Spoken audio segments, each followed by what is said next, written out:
예, 무더운 여름날 어떻게 지내고 계십니까? 예, 조금 멀리 계시지만 앞뒤좌우로 다 평안하셨습니까? 인사 한번 나누시죠. 예, 평안하셨습니까? 예,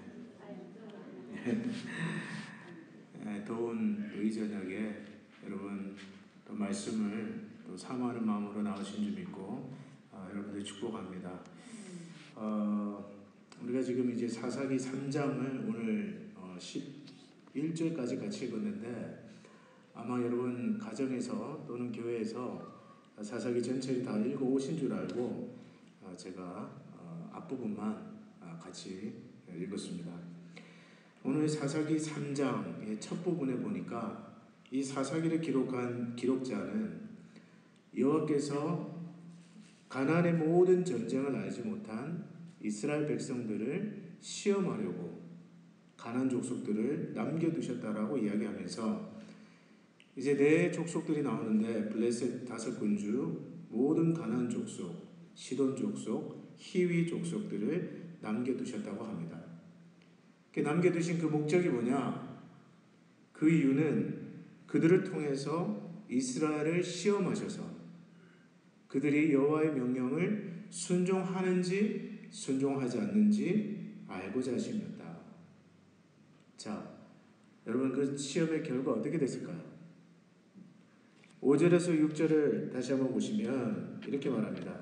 그러므로 이스라엘 자손은 가나안 족속과 헷 족속과 아모리 족속과 브리스 족속과 히위 족속과 여부스 족속을 쫓아내었더라. 가 아니고 거주하면서 그들의 딸들을 맞아 아내로 삼으며 자기 딸들을 그들의 아들들에게 주고 또 그들의 신들을 섬겼더라. 여러분, 쫓아내라고 말씀하신 그 민족과 쫓아내지 않고 오히려 서로 딸들을 주고받고 아들들을 주고받으면서 통혼을 한 것입니다. 결혼을 한 것입니다. 예, 여러분, 결혼을 하면 어떻게 됩니까? 잔치를 한 것이죠. 전쟁이 아니라 잔치를 택했습니다. 여러분 무슨 생각으로 그렇게 했을까요? 왜 하나님께서 다 쫓아내라, 온전히 쫓아내라고 말씀하신 그 민족들을 쫓아내지 않고 오히려 딸들을 주고 아들들을 주고받으면서 잔치를 벌이고 혼인을 한 이유가 무엇일까요? 어떤 의미에서는 싸우고 피 흘리고 전쟁하는 것보다 서로 혼인하면서 잔치하고 평화롭게 사는 것이 더 편해 보였을지는 모릅니다.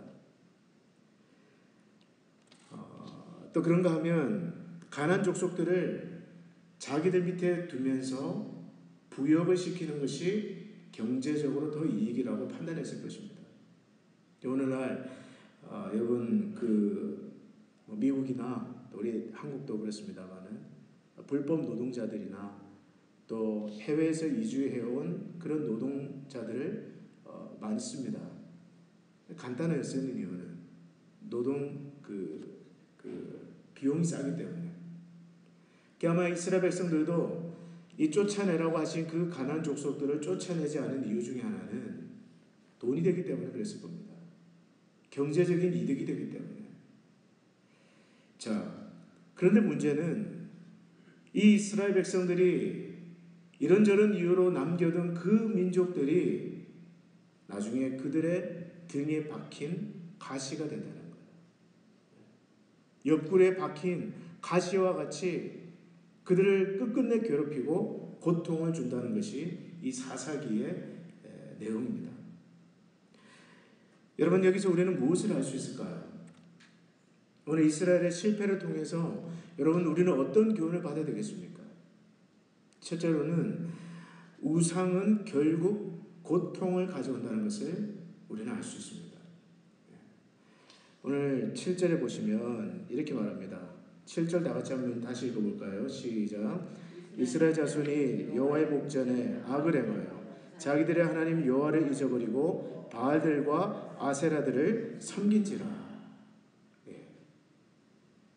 자기들의 하나님 여호와를 잊어버리고 바알과 아세라들을 섬겼다. 그런데 곧바로 이어지는 8절 말씀에 뭐라고 되어 있습니까?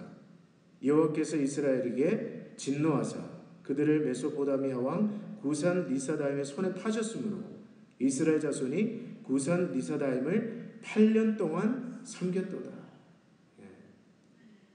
8년 동안 정신적인 고통, 육체적인 고통, 모든 자유를 다 빼앗기고 한번 잘 돼보자고 믿었던 따랐던 그 바알과 아세라 우상이 결국 그들에게 견딜 수 없는 고통을 가져다 주었다는 것입니다. 여러분, 이것이 바로 우상의 본질입니다. 우상의 본질이 무엇입니까? 사람들은 한번 잘 살아보겠다고 우상을 쫓아가지만 결국 그 우상 때문에 울게 되고 그 우상 때문에 손해보고 아파하고 결국 그 우상 때문에 망한다는 거예요. 여러분, 성경적인 방법으로 열심히 일해서 부지런히 일해서 돈 버는 것 누가 뭐라고 하겠습니까? 그러나 돈을 좋아하고 돈이 우상이 되어서 돈밖에 보이지 않으면, 그래서 여러분, 어떤 사람들은 돈을 최고로 God first가 아니라 money first. 그래서 여러분, 자식도 버리고 가정도 버리고 친구도 버리고 건강도 해쳐가면서 쫓아가는데 거기에 희망이 있을 거라고 생각하기 때문에 그 금을 쫓아가지만 여러분, 나중에는 그 돈 때문에 인생에 말할 수 없는 고통을 겪는 인생이 어디 한둘입니까? 여러분 다 아시는 것처럼 요즘 한국 정치인들 권력욕을 쫓아간 그 결과가 어떻습니까? 권력욕, 그것이 우상이 되어서 쫓아간 결과 그 정상에 올라갔지만 그 결과가 어떠냐는 거예요. 그것 때문에 얼마나 많은 고통을 당하고 있습니까? 만약 그것만 아니었더라면, 그 권력욕만 아니었더라면 지금쯤 편안하게 노후를 즐기면서 살 수 있는데 권력에 대한 욕심 때문에 지금 말할 수 없는 치욕과 고통을 당하는 사람들 한두 사람이 아니에요. 여러분, 결국 우상의 본질은 저와 여러분들을 유익하게 하는 것이 아닙니다. 욕심이나 탐심이나 이 모든 것들은 잠시 잠깐 미끼를 던져주지만 그것을 먹고 따라가다 보면 결국 마지막에는 우리를 망하게 한다는 것입니다. 그러므로 오늘 성도된 우리는 어떻게 살아야 될까요? 오늘 이 이스라엘의 실패를 통해서 우리는 무엇을 우리 삶에 적용해야 되겠습니까? 이스라엘 백성들은 당장 편하자고 전쟁을 포기했습니다. 또 당장 눈앞에 이익이 되기 때문에 하나님 말씀을 저버리고 그들과 손을 잡았어요. 오늘 우리는 당장 편하다고 해서 또는 당장 나에게 이익이 된다고 해서 하나님의 말씀에 불순종하고 하나님이 기뻐하지 않는 길을 가서는 안 된다는 거예요. 여러분, 당장 불편해도 또 당장 수고로워도 혹은 당장 손해가 난다 할지라도 하나님이 가지 말라고 한 길은 가지 마십시오. 하나님께서 손대지 말라고 한 것은 손대지 마세요. 하나님께서 떠나라고 한 것에 있어서는 과감하게 떠나십시오. 그것이 당장 나를 불편하게 하고 그것이 당장 나에게 어떤 불편을 주고 눈앞에 당장 어떤 손해를 가져다 준다 할지라도 여러분 좀 길게 보셔야 돼요. 길게 보셔야 돼요. 이 이스라엘 백성들이 당장 편하자고 여러분 딸을 주고 아들을 사이로 데려오고 당장은 편하자고 한 일 아니겠습니까? 당장 편했을 거예요. 그리고 자기들 밑에 그 민족들을 쫓아내지 않고 두고두고 부리면서 자기 하기 싫은 굳은 일들을 다 맡겼을 때는 당장 이득이 되는 것 같았을 것입니다. 그러나 여러분, 우리 사사기 역사를 우리 보아서 알잖아요. 그것이 나중에는 그들 등에 박힌 스스로 뺄 수 없는 가시가 된다는 것을 우리는 볼 수 있지 않습니까? 그러므로 여러분, 그것이 무엇이든지 당장 나에게 불편을 주고 또는 당장 내 앞에 손해가 난다 할지라도 하나님 말씀 앞에 철저하게 순종할 수 있기를 바랍니다. 길게 보면 그것이 저와 여러분들의 삶에 유익이 되는 것입니다. 성경은 계속해서 이 이스라엘 백성들이 여호와의 목전에 악을 행했고 그 결과 여호와께서 이스라엘을 향하여서 진노하셔서 메소포타미아 왕 구산 리사다임의 손에 그의 백성을 파셨다라고 말합니다. 그리고 8년 동안을 그 사람 밑에서 지배를 받는데 이때 이스라엘 백성들이 고통 중에 여호와를 찾게 됩니다. 그리고 하나님께서는 이스라엘을 위해서 한 구원자를 세우는데 그가 이 사사기에 등장하는 12사사 중에 첫 번째 사사, 갈렙의 조카이자 갈렙의 사위 온니엘이라는 사람이었어요. 오늘 성경에 보니까 여호와의 영이 그에게 임하셨으므로 그가 이스라엘의 사사가 되어 싸워서 이스라엘 백성들을 그 구산 리사다임 왕의 손에서 해방시켰다. 그리고 결과적으로 그 땅에 평화가 임하는데 40년 동안, 여러분 성경의 40년은 one generation, 한 세대를 뜻합니다. 40년 동안 그 땅에 평화가 임했다고 이야기하고 있습니다. 이것이 이제 여러분 이제 사사기에 반복되는 패턴인데요. 이스라엘 백성들이 여호와께 악을 범합니다. 우상을 따라갑니다. 그 결과 여호와께서 그의 대적의 손에 이스라엘 백성들을 파십니다. 그리고 고통 중에 이스라엘 백성들은 여호와께 부르짖게 되고 여호와는 그 응답으로 한 사사, 한 구원자를 세워서 그 이스라엘 백성들을 구원하고요. 그리고 또다시 이스라엘 백성들은 그 구원을 잊어버리고 다시 우상을 섬기게 되는, 이제 이것이 이제 21장까지 쭉 반복되는 패턴인데요. 오늘 이 이스라엘 백성들의 모습을 통해서 우리가 알 수 있는 것은, 먼저는 여러분 고난에는, 여러분 우리 가운데 고난 좋아하는 사람은 아무도 없죠. 고난 좋아하는 분이 누가 있겠습니까? 인간관계의 고통, 병고, 또 사고, 고난을 좋아하는 사람은 이 땅에 아무도 없을 것입니다. 그러나 고난에는 반드시 유익이 있다는 것을 우리는 알 수 있습니다.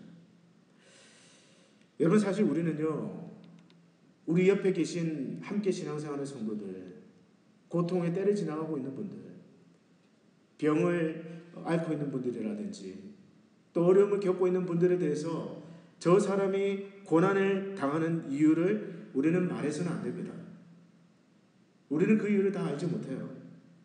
무엇 때문에 그 사람이 고난을 당하는지 여러분은 쉽게 말해서는 안 됩니다.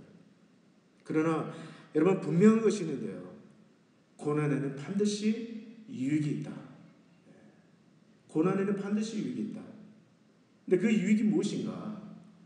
오늘 말씀해 보니까 고난은 여호와를 잊어버린 자로 하여금 다시 여호와를 기억하고 돌아오게 합니다. 그것이 고난의 유익이에요. 여러분 이스라엘 백성들이 오늘 6절의 말씀에 7절의 말씀에 보시면 자기들의 하나님 여호와를 잊어버리고 라고 되어 있는데요. 여기 잊어버렸다는 것은 실수로 잠깐 여러분 가정에 키를 놔두고 왔다라든지 또 불을 안 끄고 왔다라든지 이런 것을 뜻하는 것이 아닙니다. 여기서 여호와를 잊어버렸다라는 그 원어의 뜻은 의도적으로 하나님을 무시하고 그분에게서 등을 돌렸다는 뜻이에요. 여러분 인간의 본성이 그렇습니다.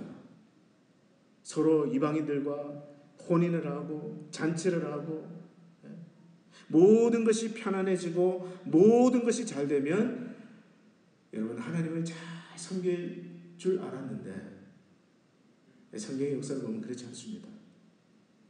어려울 때는 그렇게 하나님을 의지하고 하나님을 불렀던 그 이스라엘 백성들이 모든 것이 편안해지면 하나님을 잊어버리는 거예요. 귀찮아하는 거예요. 찾지를 않습니다.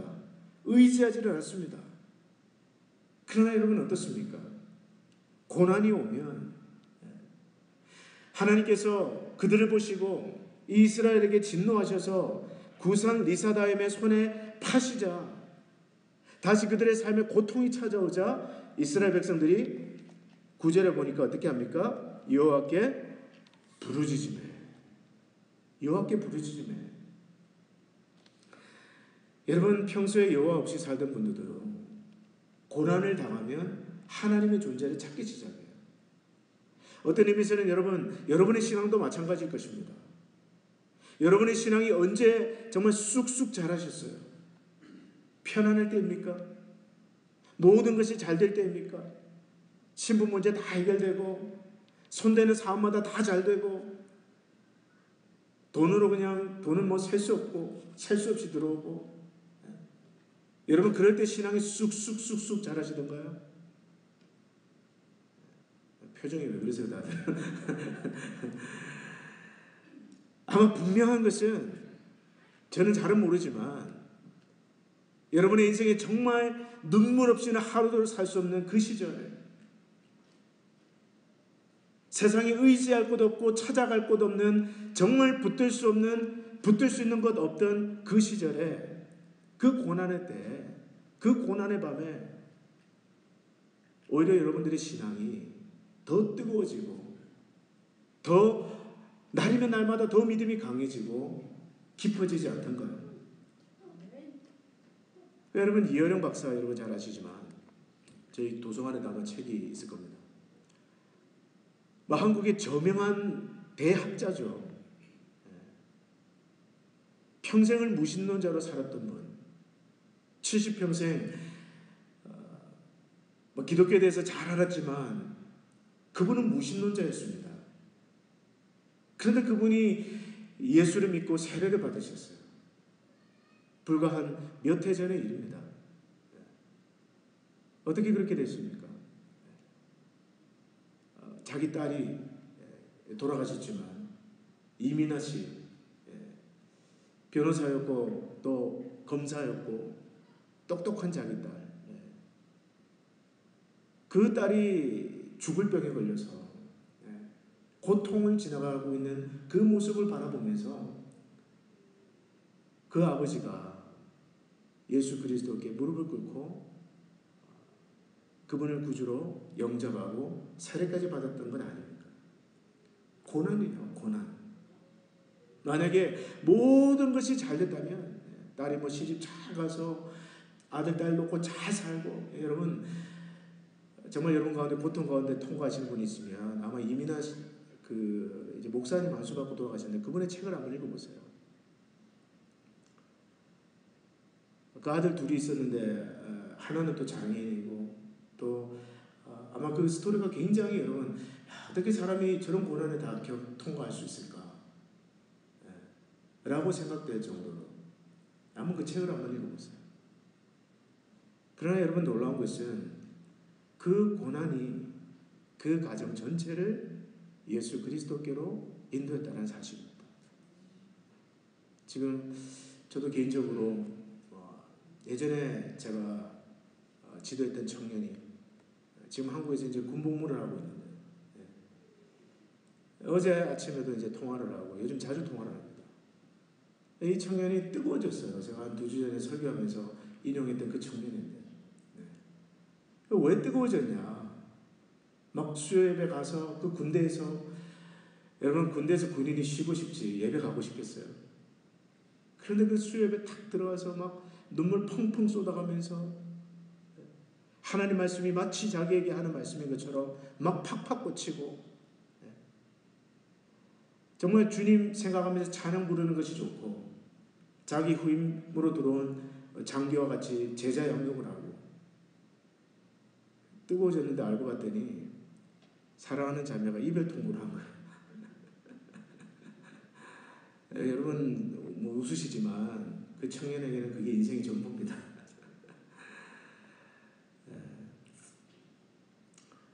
아마 그 자매를 우상으로 생각했던 것 같다고. 하나님은 자기를 너무 잘 아시는 것 같다. 얼마나 뜨거워지는지 몰라요. 지금 굉장히 뜨거웠습니다. 정말 그 주님을 향한 그 마음이 심지어 저한테 그렇게까지 고백하더라고요. 만약 그 자매가 나를 떠난다 할지라도 나는 주님을 떠나지 않겠습니다. 그 자매 때문에 교회를 다니기 시작한 청년이었거든요. 불교 집안에서 자라서. 여러분, 고난은 누구도 좋아하지 않지만, 그러나 분명한 것은 고난이 유익이 있는데 그 고난은 우리로 하여금 여호와를 기억하고 여호와께 돌아오게 한다는 것입니다. 여러분, 고난은요 하나님께로 건너가는 구름다리와 같습니다. 그 다리를 건너서 하나님을 만나는 거예요. 그러면 여러분, 우리는 질문해야 되지 않겠습니까? 누구나 다 경험하는 고난이라면 오늘 믿는 자로서 우리는 고난을 어떻게 통과해야 되겠습니까? 고난을 통과하는 가장 뾰족한 방법은 무엇입니까? 무엇일까요? 예, 기도입니다. 고난을 통과하는 다른 뾰족한 방법은 없습니다. 고난의 때에 가장 잘 통과할 수 있는 길은 기도하는 거예요. 오늘 여러분 말씀을 보세요. 9절 말씀 보십시오. 이스라엘 자손이 여호와께 어떻게 해요? 부르짖으며. 부르짖으며. 여러분, 부르짖는데 학위가 필요합니까? 부르짖는데 PhD 박사학위 필요해요? 여호와께 한번 나와서 부르짖는데 여러분 100만 불 쌓아서 헌금해야 됩니까? 이 목소리만 있으면 됩니다. 누구나 부르짖을 수 있어요. 여러분, 고난당할 때 상담도 필요합니다. 저는 여러분 상담을 반대하는 사람 아니에요. 제가 지금 읽고 있는 책도 상처받지 않고 끝까지 사랑하기, 상담학자가 쓴 책을 제가 읽고 있는데, 여러분 때로는 상담도 받아야 됩니다. 정신과 전문의나 또 카운셀러를 만나는 것은 여러분 나쁜 일이 아니에요. 그러나 위기의 때를 넘길 수 있는 가장 좋은 방법은 부르짖는 것입니다.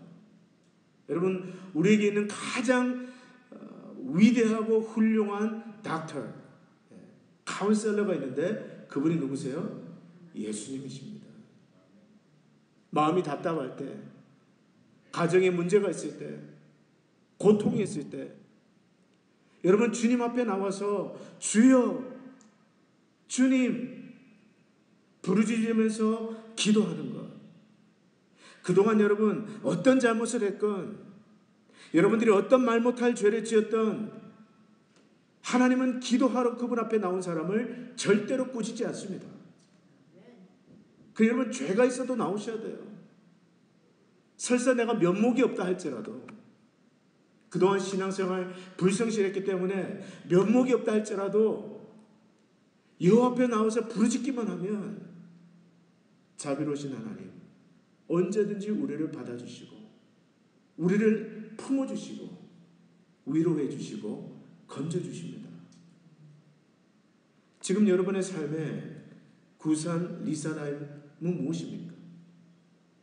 8년 동안 이 이스라엘 백성들을 억압했던 그 문제, 여러분 삶에는 무엇입니까? 여러분 삶을 억압하고 있고 여러분의 마음에 고통을 주고 피하고 싶고 또 내 힘으로는 극복할 수 없는 마치 등에 박힌 가시와 같은 그 문제가 무엇입니까? 가장 간단한 비결이 여기 있습니다. 그리고 가장 확실한 비결이 여기 있습니다. 여호와 앞에 나와서 부르짖으십시오. 여호와를 찾으십시오.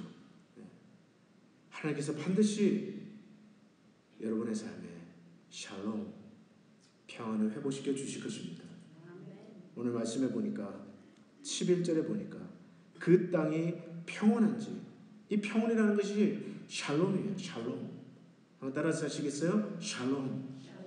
마음에 근심이 없는 상태, 육체에 고통이 없는 상태, 평안한 상태, 평온한 상태. 저는 여러분의 가정과 또 우리 리노 한인 장로교회 이 샬롬의 은혜가 있기를 축복합니다. 매일매일 기도해요. 예루살렘에 위하여 평안을 구하라. 예루살렘을 사랑하는 자는 형통하리로다. 그런데 문제는 여러분 무엇입니까? 이 사사기의 암울한 역사가 또다시 반복된다는 거예요. 자, 사사 온니엘이 죽었습니다. 그리고 12절로 14절 말씀을 한번 읽어보겠습니까? 12절부터 14절까지입니다. 시작. 이스라엘 자손이 또 여호와의 목전에 악을 행하니라. 이스라엘 자손이 여호와의 목전에 악을 행하므로 여호와께서 모압 왕 에글론을 강성하게 하사 그들을 대적하게 하시며 에글론이 암몬과 아말렉 자손들을 모아가지고 와서 이스라엘을 쳐서 종려나무 성읍을 점령한지라. 이에 이스라엘 자손이 모압 왕 에글론을 18해 동안을 섬기니라. 여기 이스라엘 백성들의 문제가 있습니다. 사사를 통해서 하나님께서 그 샬롬을 회복시켜 주셨는데, 그 가정에 샬롬을 선물로 주셨는데, 이들은 또다시 여호와의 목전에서 악을 행하고 바알을 섬기고 아세라를 섬기면서 우상을 섬기는 길로 걸어갔습니다. 그 결과 여호와께서 이번에는 모압 왕 에글론을 강성하게 하사 그들을 대적하게 하셨습니다. 이게 얼마나 웃긴 얘기냐면 나중에 제가 또 설명을 하겠습니다. 근데 이번에는 장장 18해 18년 동안을 그 모압 왕 에글론 밑에서 노예 세례를 하는 거예요. 비참하게 사는 것입니다. 자, 이스라엘 자손들이 어떻게 했을까요? 저는 어려운 질문을 물어보지 않습니다, 여러분. 이스라엘 자손이 어떻게 했을까요? 또 부르짖었어요. They cried out to God again. 그러자 여호와께서 어떻게 했을까요? 역시 총명하신 우리 성도님들. 여호와께서 한 구원자를 세우셨는데 이번에는 에훗이라는 사람. 이 사람은 베냐민 지파에 속한 사람으로서 왼손잡이였습니다. 이 에훗은 이 모압 왕에게 곡물을 바치던 사람이었어요. 이스라엘들을 대표해가지고 곡물을 모압 왕에게 바치는 사람이었는데 하루는 한 규빗 되는 한 규빗 대략 한 30cm 한 이 정도입니다. 이 정도 되는 날선 칼을 오른쪽 허벅지에 차고 이 사람 왼손잡이에요. 오른쪽 허벅지에 차고 모압 왕 에글론을 보러 들어갑니다. 왕이시여 왕에게 전할 은밀한 말씀이 있습니다. 이 모압 왕 에글론은 자기에게 뇌물이라도 주는 줄 알고 성경에 보니까 이 모압 왕 에글론은요 비둔한 자라고 되어 있어요. 이 비둔하다는 단어는 구약 성경에 보면 살찐 황소나 살찐 양을 뜻합니다. 아마 그 모압 왕 에글론은 잘 먹어서 마치 그 김정은 같이 턱이 그냥 뭐 여기까지 내려 뒤뚱뒤뚱 하던 그런 사람이었던 것 같아요. 자기에게 뭔가 뇌물이라도 주는 줄 알고 주변 사람들을 다 물리칩니다. 물러가라. 그런데 이 에훗이 모압 왕 에글론에게 왕이시여 왕에게 하나님의 말씀 내가 하나님의 명령을 왕에게 전달해 드리겠습니다. 그때 이 모압 왕 에글론이 힘겹게 의자에서 일어나는데 그때 에훗이 오른쪽 허벅지에 있는 칼을 빼서 여러분 보통 옛날 사람 악수를 하는 이유가 무엇입니까? 내 손에 무기가 없다는 뜻이잖아요. 근데 이 사람은 왼손잡이니까 그 칼로 모압 왕 에글론의 배를 찔렀는데 얼마나 세게 얼마나 힘주어서 찔렀는지 칼 손잡이까지 그 뱃속으로 다 딸려 들어갈 정도로 그리고 그 칼이 등 뒤로 빠져나가가지고요. 오늘 성경에 보니까 그 기름이 칼날에 엉겼더라. 그 내장 지방 이런 것들이 칼날에 다 엉겨가지고 있는 거예요. 성공적으로 에글론 왕을 암살한 에훗은 현관으로 나가서 뒤에서 다락방문을 걸어 잠궜다고 했습니다. 근데 여러분 잠시 뒤에 신하들이 와서 보니까 그 다락방의 문이 잠겼는데 이 성경에 보니까 신하들은 왕이 발을 가리우신 줄 알았더라. 이 발을 가린다는 것은 무슨 뜻이냐면 우리말로 쉽게 얘기하면 대변 보러 들어간 줄 알았다는 얘기입니다. 푸푸하러 들어가신 줄 알았다는 얘기예요. 근데 아무리 기다려도 안 나오는 거예요. 이 왕이. 그래서 하도 이상하게 여겨서 신하들이 문을 따고 들어가 보니까 어떻게 되어 있습니까? 팍 꼬꾸라져서 죽어 있는데 그 주변에는 피가 흥건하게 젖어 있고 칼은 그대로 왕의 배를 통과해서 등을 뚫고 나와서 죽어 있는 것입니다. 그곳을 빠져나온 에훗은 에브라임 산지에서 나팔을 불면서 이스라엘 백성들을 향해서 선포합니다. 나를 따르라. Follow me. 여호와께서 너희 원수인 모압을 우리 손에 넘겨주셨다. 그리고 그날 그 나루토에서 요단강 나루토에서 도망치는 모압 군사를 쳐 죽이는데 무려 10,000명을 쳐 죽이고 전쟁을 승리로 이끌게 됩니다. 그리고 그 땅에 다시 샬롬이 찾아오는데 이번에는 80년 동안의 샬롬이 찾아왔다고 성경이 이야기하고 있습니다. 자, 여기서 여러분 우리가 한번 주목해 볼 것은요. 오늘 이 성경에 보니까 여호와께서 모압 왕 에글론을 강성하게 하사 이스라엘을 대적하게 하셨고 이 이스라엘을 모압 왕의 손에서 무려 18년 동안 지배받게 하셨는데 여러분 이것이 성경을 자세히 보면 말이 안 되는 얘기예요.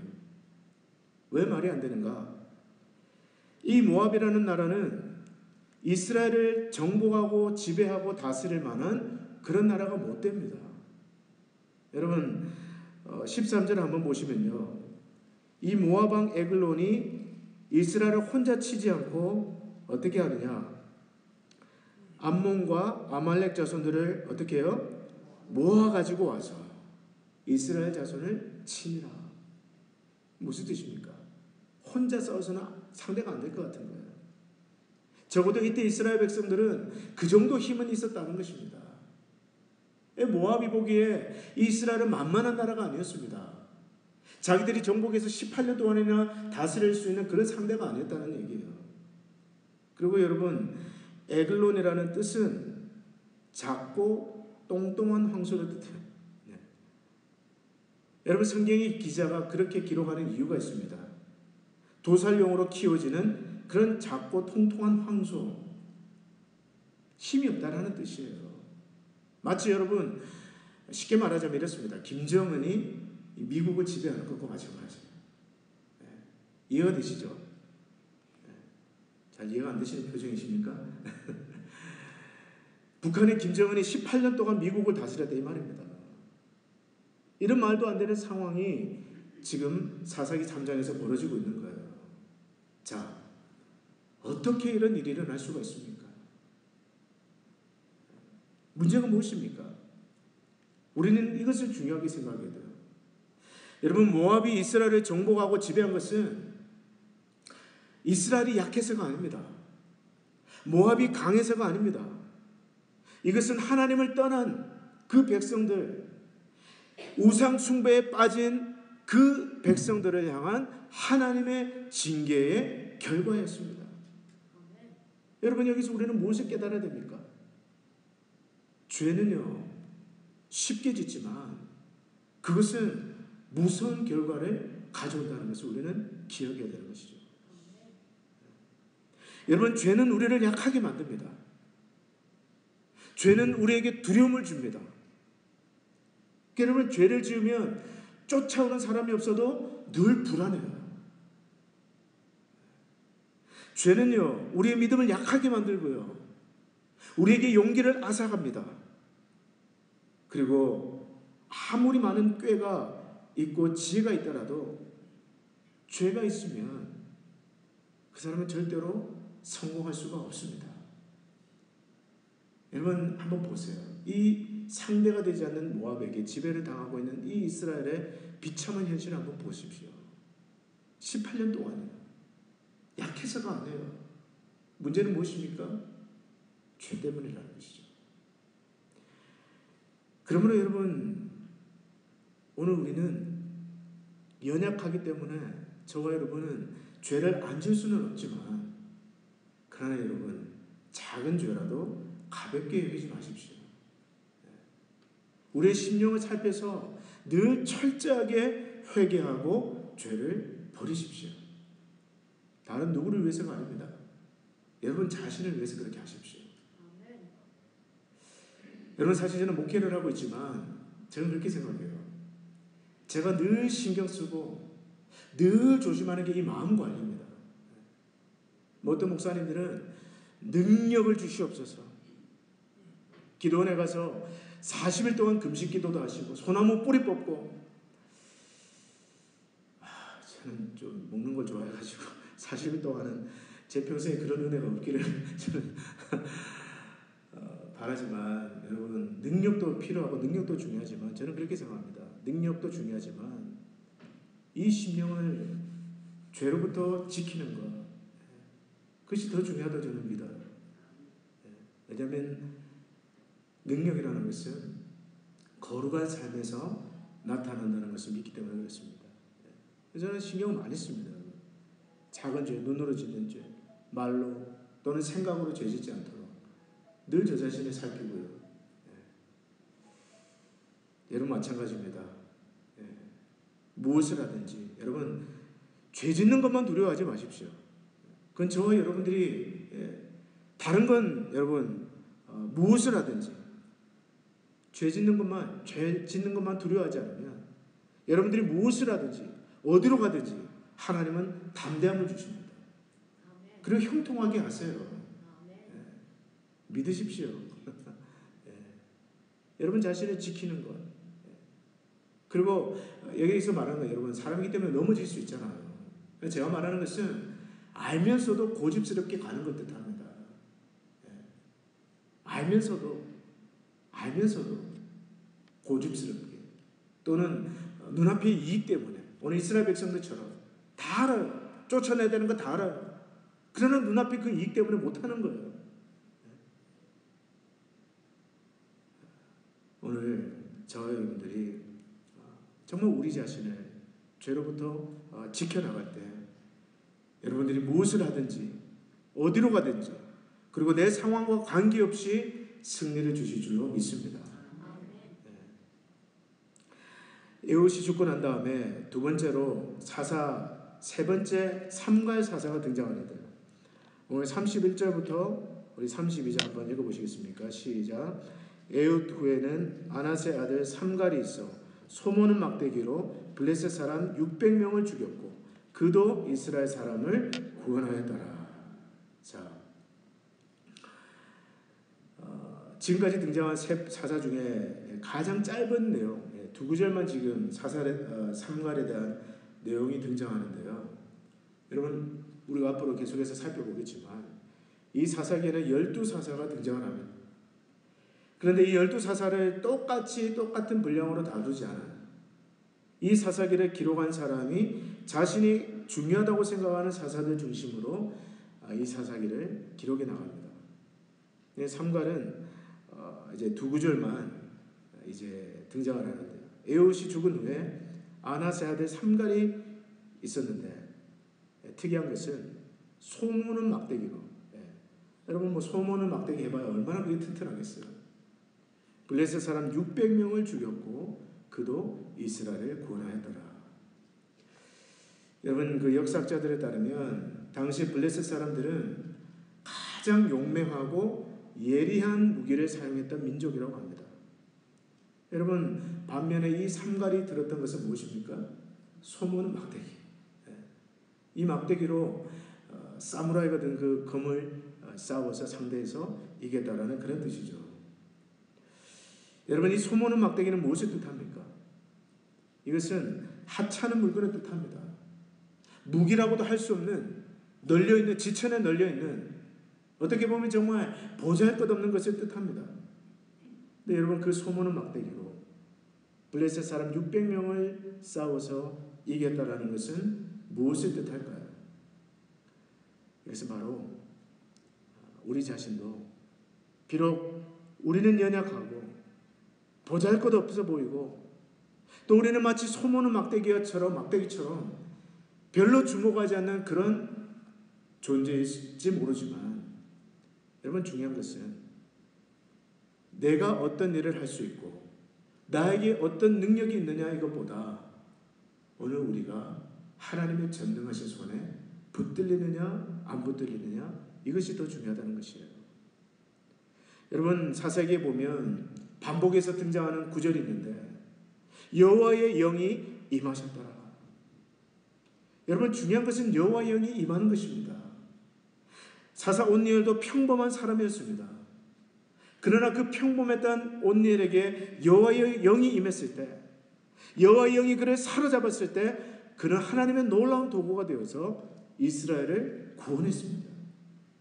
삼가도 마찬가지예요. 그 손에 들린 것은 평범한 막대기였습니다. 그러나 오늘 그에게 하나님의 영이 임했을 때 그의 손에 들린 그 평범하고 보잘것없는 그 막대기로 하나님은 이스라엘 백성들을 구원하셨다는 것이에요. 중요한 것은 내 지식, 내 지혜, 내 능력, 여러분, 우리는 이것으로 하나님의 일을 하려는 유혹을 버려야 됩니다. 버려야 돼요. 여러분, 요즘 웬만한 목사님들 뭐 다 닥터 학위가 있고 PhD 학위가 있고, 여러분, 저는 공부하는 걸 반대하지 않습니다. 저도 디민, 닥터 오브 미니스트를 공부하다 말았지만 또 배우고 싶고 공부하는 걸 여러분, 저는 반대하지 않아요. 그러나 여러분, 학위만으로 목회가 되느냐? 그렇지 않은 것 같아요. 학위만으로 목회가 되었더라면 지금 이민교회가 얼마나 더 달라져야 되겠습니까? 요즘은 한국교회도 시골교회 청경할 때는 PhD가 있느냐 없느냐를 본다고 하잖아요. 섬에 있는 교회도. 여러분, 그러면 다 교회가 잘 돼야 되잖아요. 여러분, D.L. 무디 목사님 같은 경우에는 국민학교밖에 또 제대로 못 나왔다고 하잖아요. 그 설교하다가 문법이 자꾸 틀리는 거예요. 그럼 무엇입니까? 그 문법 틀린 설교를 듣고 수많은 청년들이 성령의 능력을 받고 선교사로 헌신하고 거듭나고 변화가 나타나고, 여러분, 무슨 뜻입니까? 하나님의 일은 지식으로 하는 것이 아니다라는 거예요. 내 능력으로 하는 것이 아니라는 것입니다. 하나님의 일은 하나님의 영으로 하는 것입니다. 그래서 여러분들이 저를 위해서 꼭 기도해 주셔야 될 것입니다.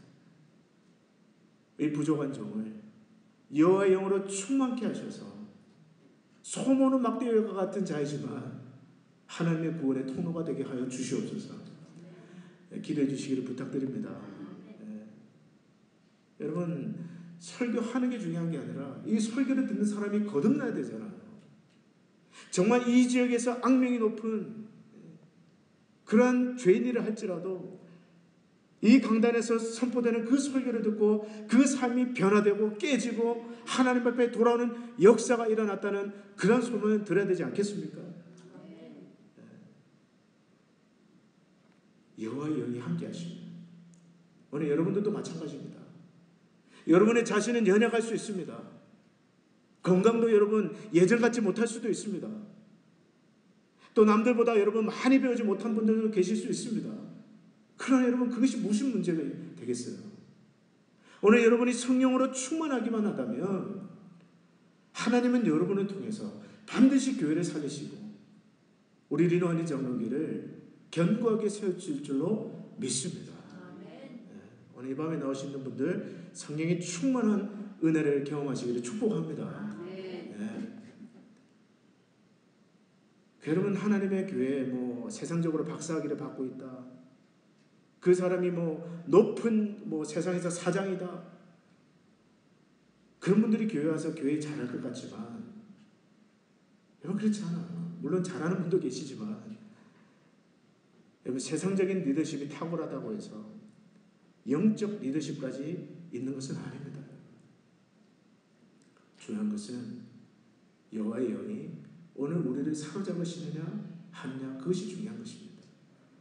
오늘 저는 여호와의 영이 오늘 우리 교회를 섬기는 저를 사로잡으시기를 바라고, 우리 장로님들과 또 우리 권사님들과 우리 모든 성도님들을 충만하게 사로잡으셔서 비록 우리 교회는 인간적으로 보면 소모는 막대기와 같은 존재일지 몰라도 우리를 통해서 에리노 땅을 구원하는 놀라운 역사를 이루어 가시기를 축복하는 것입니다.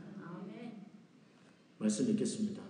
여러분, 당장 불편하고 또 당장은 손해가 난다 할지라도 하나님 앞에 마음을 결정하십시오. 주님이 가지 말라고 한 길은 가지 않겠다고. 하나님이 손대지 말라고 한 것을 손대지 말겠다고. 하나님이 떠나라고 하신 것에서는 미련 없이 떠나겠다고. 거룩한 신앙의 결단을 하시기를 축복합니다. 고난의 때를 지나가고 있습니까? 하나님은 여러분을 위해서 가장 좋은 것을 예비하고 있다는 것을 기억하십시오. 여호와께 나오십시오. 그분 앞에 부르짖으십시오. 그리고 여러분, 비록 연약해서 우리는 때로는 넘어지지만 그러나 앉아있지는 마십시오. 그 죄에 앉아있지는 마십시오. 죄 짓는 것 외에는 아무것도 두려워하지 마십시오. 하나님께서 여러분들에게 용기를 주시고 믿음을 주시고 담대함을 주시고 마침내 형통함을 주실 줄로 믿습니다. 기도하겠습니다. 하나님 아버지, 오늘 저희들은 다시 한번 이 이스라엘 백성들의 실패를 통해서 우리 자신의 신앙을 돌아보기를 원합니다. 당장은 불편하고 당장은 수고스럽고 또 당장은 손해가 난다 할지라도 하나님 말씀이 하지 말라고 한 것은 하지 않게 하시고 또 하나님 말씀에 순종하는 결단이 우리에게 있게 하여 주시옵소서. 하나님, 우리는 비록 소모는 막대기와 같이 보잘것없고 인간적으로 보면 가진 것 없고 연약할지라도 여호와의 영이 우리를 사로잡으시면 얼마든지 하나님의 영광을 위한 복된 통로가 될 줄로 믿습니다. 예배드리는 주의 종들을 여호와의 영으로 충만케 하여 주시옵소서. 우리 리노 한인 장로교회를 하나님의 영으로 사로잡아 주시옵소서. 그래서 하나님, 이 땅을 구원하고 땅 끝까지 주의 복음을 전하는 능력 있는 교회 되게 하여 주시옵소서. 예수님의 이름으로 축복하며 기도합나이다. 아멘. 이 시간 우리 같이 한번 좀 통성으로 기도하겠습니다. 우리 한번 기도할 때 우리 오늘 주신 말씀을 붙잡고 한번 여러분 말씀을 생각하면서 여러분 가운데 거룩한 결단이 있기를 바랍니다. 정말 하나님 앞에 정말 내가 때로는 불편하고 때로는 내가 손해가 난다 할지라도 하나님이 가지 말라고 한 길은 가지 않겠습니다. 하나님이 떠나라고 한 것에서는 과감하게 떠나겠습니다. 주여 나를 도와주시옵소서. 그리고 여러분, 연약해서 죄는 짓지만 그러나 그 죄에는 앉아있지 않겠습니다. 생각나게 하는 것이 있습니까? 성령께서 이 시간 우리에게 떠올려 주시는 것이 있습니까? 주여 도와주셔서 떠나게 하시고 버리게 하시고, 그래서 정말 주님과 동행하는 삶이 되게 달라고 여러분 말씀 붙잡고 기도하시고요. 또 여러분 가정에 또 여러분 가족 가운데 우리 구역 식구 가운데 연약한 성도님들, 병으로 고통받는 분들 있다면 여러분 같이 기도하기를 원합니다. 특별히 우리 장순희 권사님의 또 모친 되시는 우리 구진호 권사님, 정말 좀 어려운 가운데 있습니다. 주님께서 그 여종을 불쌍히 여겨주시고 회복의 은혜를 부어주시도록 여러분 기도해 주시기를 바라고요. 여러분 개인의 기도 제목 가지고 또 가정의 기도 드리고 있으면 이 시간 통성으로 함께 기도하며 나가도록 하겠습니다.